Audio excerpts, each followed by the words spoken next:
Okay guys, Scott and I had a conversation. We were talking about split tails, and what we wanted to do is do a deep dive into split tails, what they are, the benefit to them, the difference between an open MRS DRT system and a closed MRS DRT system, benefits of a split tail, and we're just gonna do a deep dive into the differences, and we're going to demonstrate a safe way to get around limbs.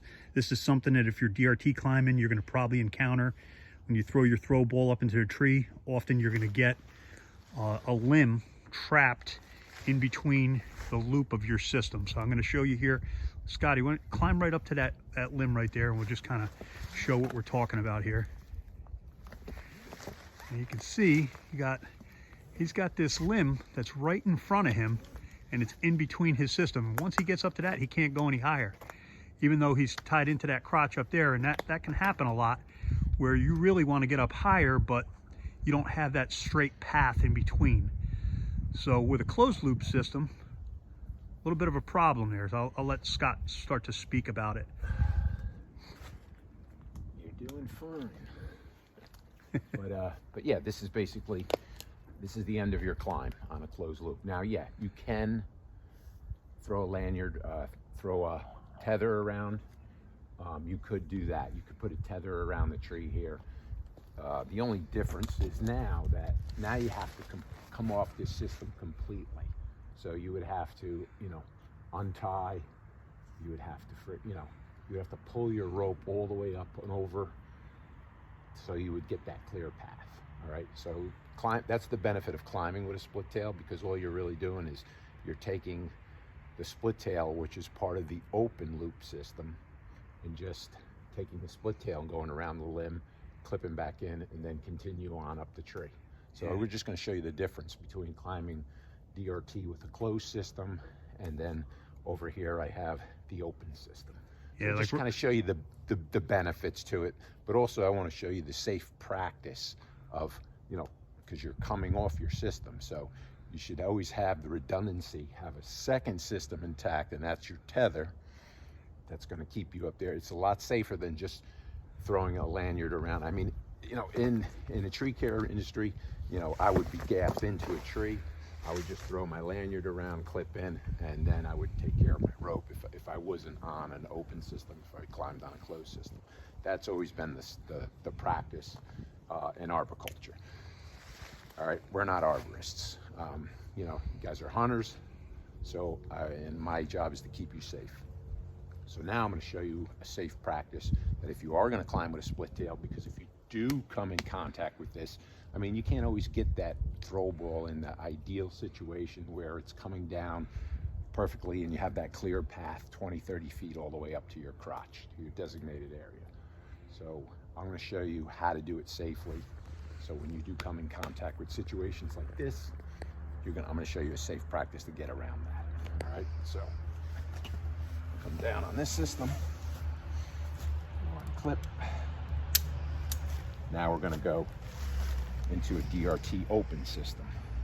And the reason why I call this an open system, and I'll demonstrate it up there as well too, is that when you come into that same situation here where I have a limb in the way of my path to get me to where I want to be, what you would have to do is you would take your tether out, you would go around, you would clip into your bridge, so now you're secure, and then you would slack off the system, and then you can come off. And you can take Go ahead.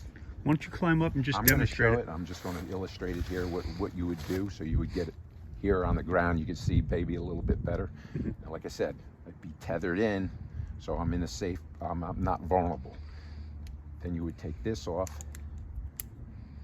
Okay, now it becomes open. You would go around that limb and then clip back in, back onto your bridge, take up your slack, and then you could continue the way up. So now Joe's going to film me doing the exact scenario that you guys would come in contact with.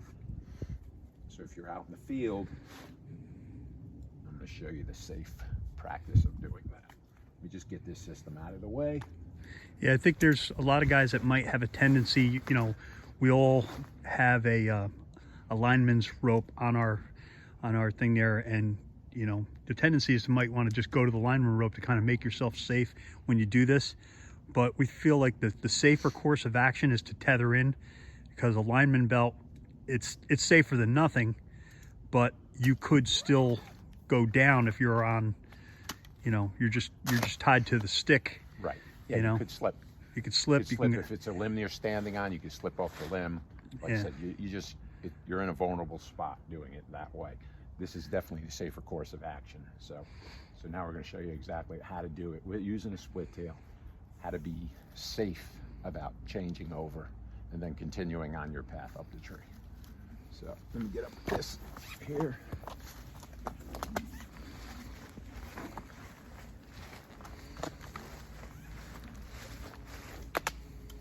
Okay, so now limb's in my way. I can't get up any further. So what I would do is take my tether out.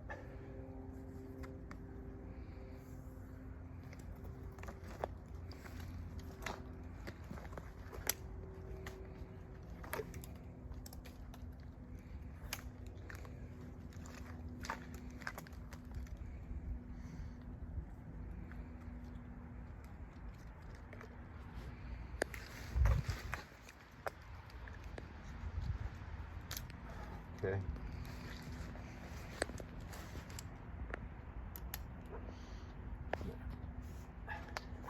Okay, now I'm tethered in. Now I'm safe. Now I can come off my DRT rig.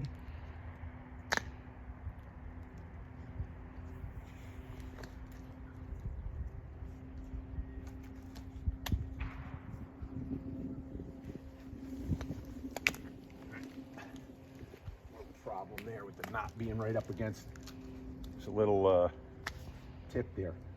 Don't pull up so high that your knot is actually up against the limb, because with my weight on this, you couldn't get your hand in there? It was pinching it in there and I couldn't get my hand in there. So there you go. Great tip, right? Yeah. All right, so now loosen this system up. Okay, now I'm slacked. Okay, so now I can safely come off of that, and I'm safely tethered in. in. Okay. Now take the split tail out and around.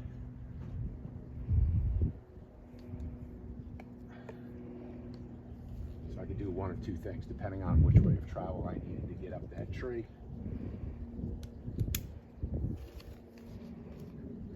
Come around. Now you can see the ropes on the same side. Yep. They're both on the same side of that limb, so I can continue Got on that up. path. Right. Head back into your split tail.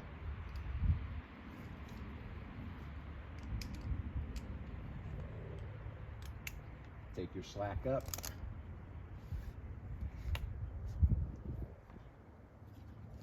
You're gonna have to pull yourself up to get slack off of To this. take the pressure off it, yeah. Right.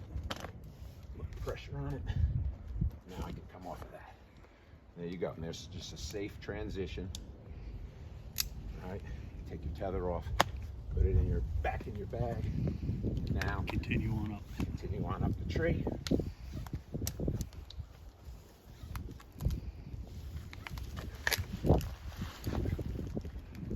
It's a platform height wherever you're going. Yep. I wanted to keep it low just so that you guys can see. That's basically it. Just one of the benefits.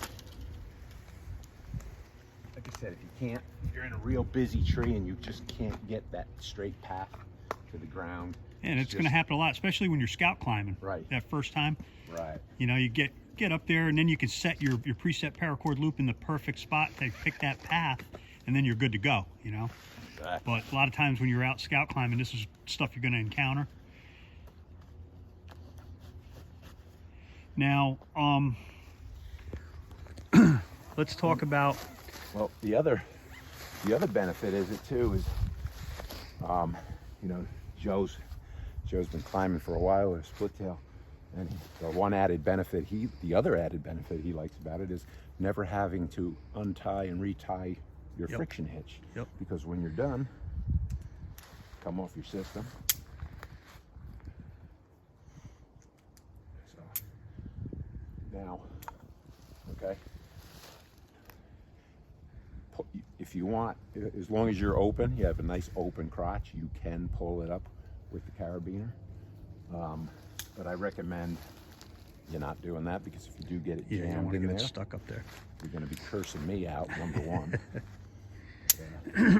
That's it. Now just leave it on the rope, right? Pull your system out, and when you go to store it, you can do one of two things: you put it all the way down the end of your system, or put it up tight to the eye, whichever you prefer. It's probably better more or less on the end of the system, because when you go to your next tree, you want to pull your eye up over. Same thing, if you know you're in a tree, if your power cord loops in there and stuff, and you know it's a nice easy path, there's no snags, you could do it that way.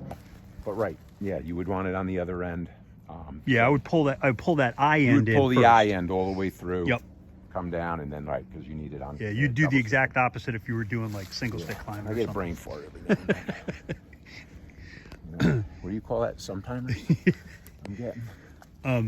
One of the things too that we want to talk about, like another benefit to the split tail, is number one, usually like what we're using here, he's using an 8mm split tail on that rope. That's an 11mm rope, and you'll find that it's like if you were to tie, like when you use the Vantage rope, you're using 11.4 mil for your friction hitch on 11.4 mil rope, and it takes a little bit more finesse to get it to bite, so you kind of have to dress it up a little nicer. When you use a split tail where you're going like 8mm on 11 or 10 or whatever you're using it on, being it's a smaller cordage or for the friction hitch, it kind of tends to bite a little bit easier. So for guys that kind of struggle to tie their Blake's hitch and get them to hold right, you might find it'll be a little bit easier with the split tail. Also, talk about the fibers in them with the friction and everything, Scott. Yeah, these B lines here, they have a property that's called Technora in it. It's got a very high melting point rating. I believe these split tails have a 900-degree melting point. And if you always heard Joe and I in the past, we'd always tell you guys to descend very slowly, especially if you were on predator rope. That double braid tends to build heat very quickly and easily.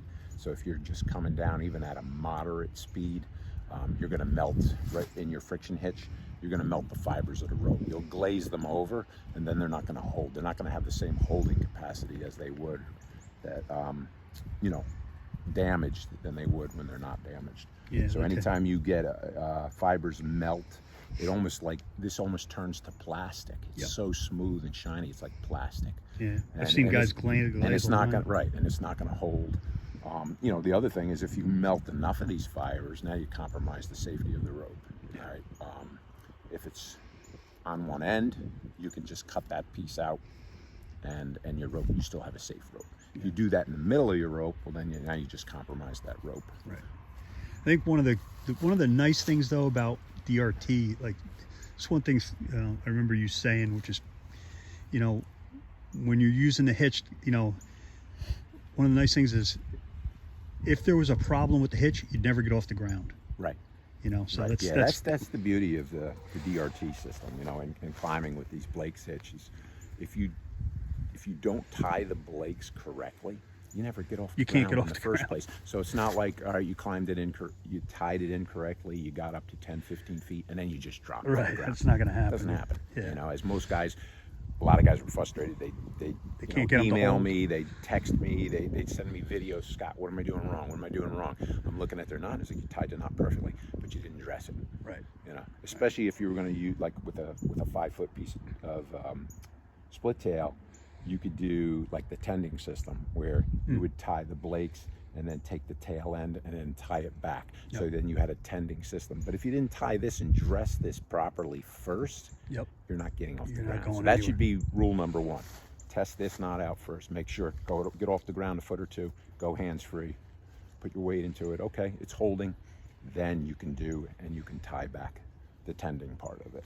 Yep. You can't do the first without this, you can't do the second without the first. Right. So just a little rule of thumb.